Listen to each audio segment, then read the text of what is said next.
toloba nanu vérité na motali wenge lelo na choqué bato mais na choqué bato na vérité. Et pourquoi on a bien choqué bato?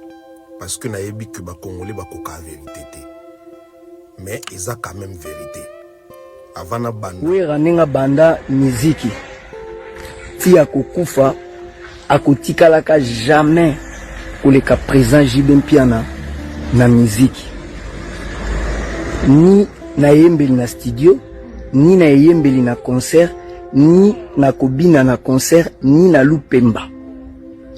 Il faut bo retenir yango. Donc ceux qui wera ba compara qui na président JBT alingaka zalanani pourtant wenge panzani wera lobia okenae na Canada parce que ayeba ka kokosa la face devant président JB. Mais président JB jamais koko lobake yazo kende akima Congo akene ko s'exiler to ko fanda na ye na pays mo Europe to Amérique parce que azalaki na talent mais wera ayeba ki talent à président JB ayebi ki akokosa la face na président JBT nde alobaki akene ko fanda et pas vie Jonas akene Canada. Donc wera ninga za vivant ti akufa azana eloko moko te ya musique akoyi ko sala o akoleka o akodépasser président JB. Exact. Na bandeli ni na concert ni na studio ni na kobina ni na charisme ni na leadership. Pour ceux qui va comparer qui est na président JBT alingaka zalanani. Pour ba se comparer toujours na muto aleki pour président JB za unité de mesure. Omoni Wera son le roi de la forêt aleki bana wenge tout. Et puis ayata na mwana wenge morote ameka ko se mesurer na Wera comme atana genou ya Wera. Je sais que totara JB Mpiana rival ya Wera. Mais rivalité wana ya na un peu faux rivalité. Pour Wera alikane JB musika makasi. Quand tout le monde a lelo fallait l'équipe batu tout musika mais batuluka bacha mutu mwa comme rival na. Wera artistiquement sur le plan artistique yana mutote li manayete. Je m'explique. Aucun artiste a sala album koleka ya Wera ya wenge. Bobi miselanga musicien mo ta sala album na qualité na qualité à son, na qualité à image à clip, na qualité album sur le plan professionnel que travaille pena ba clip à danger na ba réalisateur à minene comme sambongo ebele ko sala son un kilo ya qualité koleka ki bouissa azate. Wera photo respecta ke to banga ke pourquoi muta pesa Wera chance azalata papa chéri JB Mpiana kenna na wenge presque tout ba Blaise Boula ba bino tout boyebi akena même na le makaba cerveau monteur ya musique a wenge mais Wera son a bétail kana ba mission recruter kana ba Lacoste banane tout ça na banane a beta papa chéri na intervention rapide a souksanate a beta na sola bien a risque ko écraser na kibouissa. Et puis Wera un album à succès qu'on a tous les bandes à wenge. Donc na terme à réalisation, na terme à mérite. Wera na trois courants. Wera sur le plan international, papa chéri JB Mpiana auto taki rival à côté les mana Wera tamkete. Wera buka ba stade na étranger. Biso moto mona. Wera sala ba collaboration à cette époque déjà na Manu Libango. Wera zala ambassadeur à UNICEF à cette époque. Wera beta bandi moko ba waka. Wera beta ba jeni kwa kibouissa clip à danger à somme obligatoire que no boka ba miromi ami wanda la soda mare wale mokili eyemba partout eyemba preuve année lelo génération berceau. Wera fait rêva ba musicien ya poto. Lelo so beta lelo a le seul unique artiste et âge na Congo o sozo beta ba jeune bazoya pe bazo bina bazo sepela. Si tu compares la biso Wera, ne to lobake Wera na JB polémique na bango za équilibré to kosana na biso. wera leki jibe musika tout le monde alakisa ona sur noir et blanc et nyonso wana ya jalousie bandima te ke wera ozalanda zaboyo bakatsa net nde bango bakenda bongo wera okweya wera osila wera za élu de Dieu wera za leçon ya vie ki na vie kokanisa te ke yo ndenge osoza na avantage lelo ke oizalaka yo koleka batutu ke makanisi na biso pera makanisa nzambe te wera leçon ya vie et wera c'est un véritable élu de Dieu pour wera sala mutu mo tandima ke wera sala wera beta plus de 6 zéniths papa chera na honte wera na ba réalisation ojiba na honte donc wera leki jibe musika mo ba polémique na no boya ba lisapo onge wana ke o nkonza wengi na nani na nana boye ba bolo ba nyonso bolokolo ba bolo ba auto leader à président on s'en fout mais boye ba ke wera leki jibe tile lo le ka jibe pe o leki musika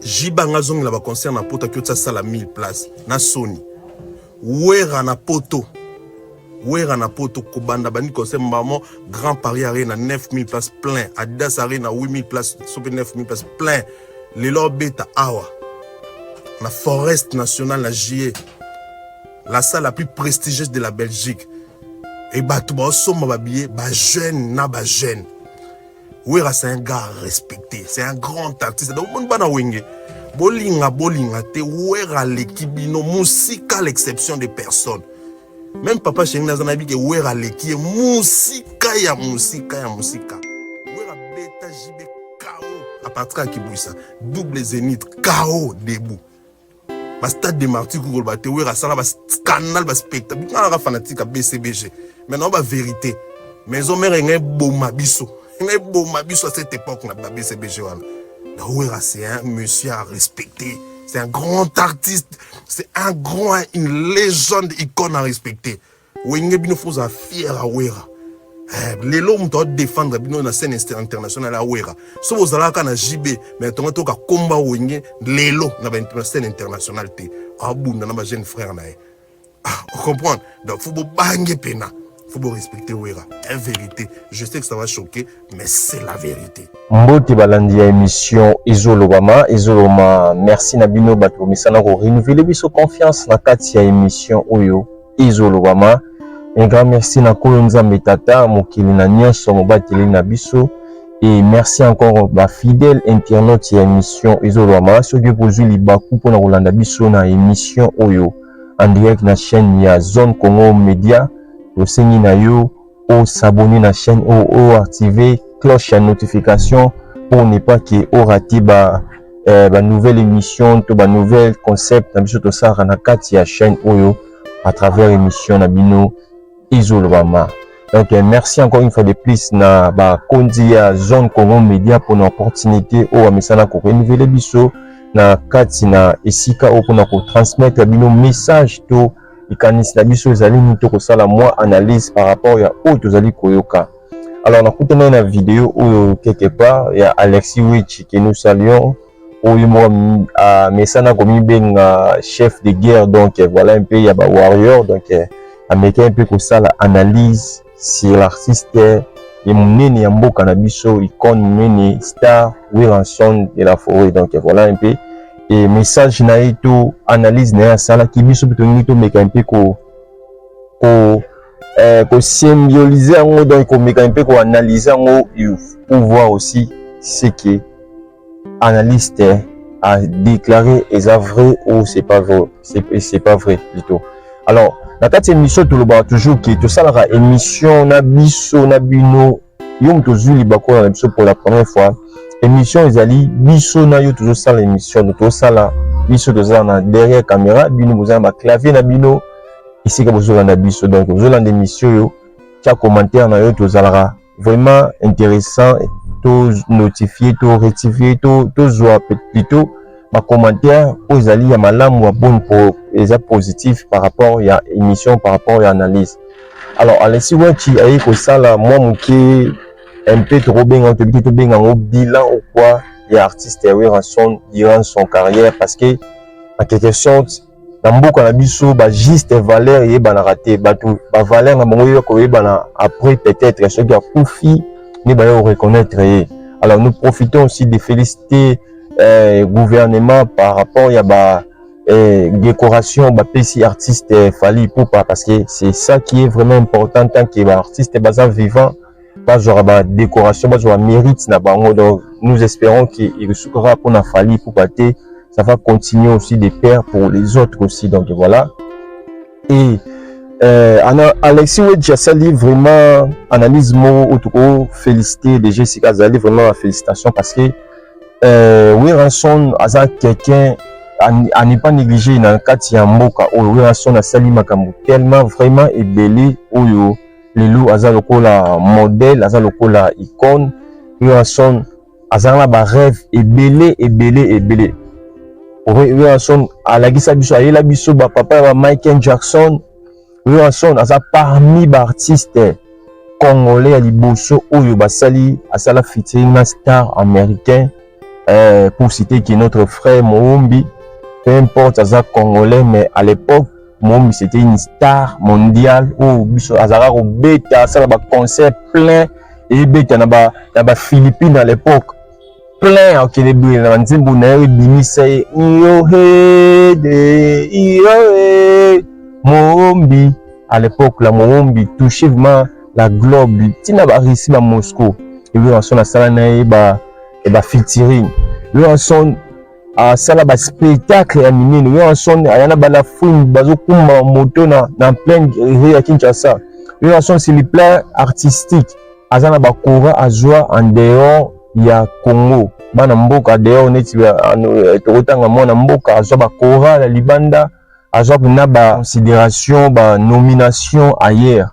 Weranson za parmi bato ba vanda la président va vendre belé. Weranson ba obeta ina orchestre na ba obeta. Donc c'est quelqu'un tant que de l'obarake. Weranson a failli, Weranson a fauté, Weranson il fait mieux. Donc si ces points là to bakisake Alexis Wedge a raison na clan na bango na liboke na bango ya wenge si ba réalisation nous pensons donc nos points de vue nous pensons que azana raison na clan ya wenge personne quelqu'un tout le monde a sali mieux que Weranson sur le plan la remise à ba trophée, sur le plan statistique. Pour ce bâtiment statistique il y a Wera abachi intel ya mutabima na wenge to ya mutmoro boye. Weranson a toujours au-dessus. C'est quelqu'un qui est vraiment béni. L'autre monde appelle 5e génération, je continue. Donc voilà un peu 6e génération déjà au pays Zali ou ya 4 la génération au pays aime côté abiso na confusion tout le temps to benga na 5e to benga na 6e. Donc nous voyons déjà Bina Philippe Bazali Patrick Bekam Bazali ezaka descendance ya Weranson. Nous continuons toujours au sala musala. Weranson na vision na yoka une fois le bakinga ko de rêve dans les afro ça film et moi ça artère. Donc voilà un peu à ça na ba réseau. Moi je pense même que ça m'engage que moi je pense que même Fally Ipupa la plupart des choses au Fally Ipupa azal lelo je sais pas si peut-être ba contredire ngai la plupart des choses Weranson parce que ne bazaka na nganda Fally Ipupa ne bazaka na wengi liboke bona wengi dans l'ensemble. Weranson azalaki lokola idole ya Fally Ipupa. So aussi il faut choisir que na nde bazaki ensemble bongo Fally mo lobango ba image ezali toye la bino ba image so boche tembe na izolo ba archive nde bazaka dans l'ensemble wengi dans l'ensemble bongo. Weranson c'est Weranson qui inspiré beaucoup Fally Ipupa. Et le long à mon ababilo qui belé Fally Ipupa sala à s'inspirer na Weranson. Weranson c'était le premier au à Bengara Aigle. À l'époque, Weranson a Aigle à l'époque, bon, bien qu'il adora toujours Koinetika les a adopté. Donc Weranson il a beaucoup fait, donc ils a fait mieux un jour, ils a bien supporter tout ma fan, bah mon avis que Weranson na et Weranson ils ont bien un jour, donc maintenant que Weranson personne les fait, il n'a 5e génération, donc Fally Ipupa pourquoi pas. Donc voilà un peu. Et nous pensons que vraiment Alexis Wedge a vraiment raison. Et les lots de belé baboya Weranson babimisaka mutema mabe ils a peut-être que jalousie ni tokolo baga que jalousie na ba réalisation na ba stade libanda wenge bandeko ya wenge ba ressortissant wenge ba beta ba stade ils a ba stade ka awa na Congo mais na stade à l'extérieur à Congo, na stade ba stade quoi toujours en face na Brazzaville, stade ba Masamba Débat, na habite nani artiste ni atikala obeta yango, na wingi nde baza bongo, na habite na beta yango, na ba stade ba Gabon, wera buka ba stade oka ba scène sana na ba Gabon, wera son donc lelo ba jeune lokola ba génération Bexo zo bima le bazo ba ki dol na bango eza wera son d'artiste belé, lelo wera son na beti concert ba star ba oui ba koti ba concert wera c'est déjà quelque chose ouais nene bana landa nani comment il s'appelle malien oyo nani na bosani comme on échappé mo pour rappeler comme on abeta nini oyo to benga ngo bo mo abeta we star mkolo ya Mali aloba yango ke idole na ngeza Weranson nous a inspiré, Weranson a inspiré bato belé, donc voilà un peu et donc to chaka point et Kokomi sa Weranson c'est là il veut pas dire que longoli JB Piana aussi ba mérite JB Piana pe na niveau national azape na ba mérite na tout comme na niveau international pe azape na ba mérite na ye mais ba mérite o to lobeli nini o to ko appuyer à la suite de nini ba mérite ya Weranson. Donc Weranson il a beaucoup fait, il a beaucoup apporté la musique et les loyaux. Il faut qu'on le dise, tous la terre pour reconnaître que Azaka a raison, Azaki grand star, pour toi bando chaba biloko bando rappeler ba biloko, donc c'est le moment de reconnaître ngo Kibusa Pipe ça chef d'œuvre moro ya makasi na ba chant o ils en kati ne Kibusa Pipe beta lelo. Donc voilà un peu Weranson na ba vocal ba solo vocal ya minini, Weranson na mambo belé o ba doit boya kana le yenge, donc tout ça là. Donc voilà, merci de comme moi na souka to appuyer Alexis Wechi. Donc merci na bino ba to mesana kolanda émission o ezolwama to zaki juste ka petite analyse to le ka kiron na nzela to telemi to me camper ko tala to me camper ko sala analyse parce que to monique il faut qu'on reconnaisse le temps baza toujours vivant. Donc tant de koufi et comme des gens qui a ça que c'est place, donc ça sert à rien quoi. Donc, un grand merci na badino so mesana ko soutenir biso na émission oyo ezolwama. Un grand merci na bino, donc Nzambe abate la bino tokutani ndira doloba toujours la suite au prochain numéro.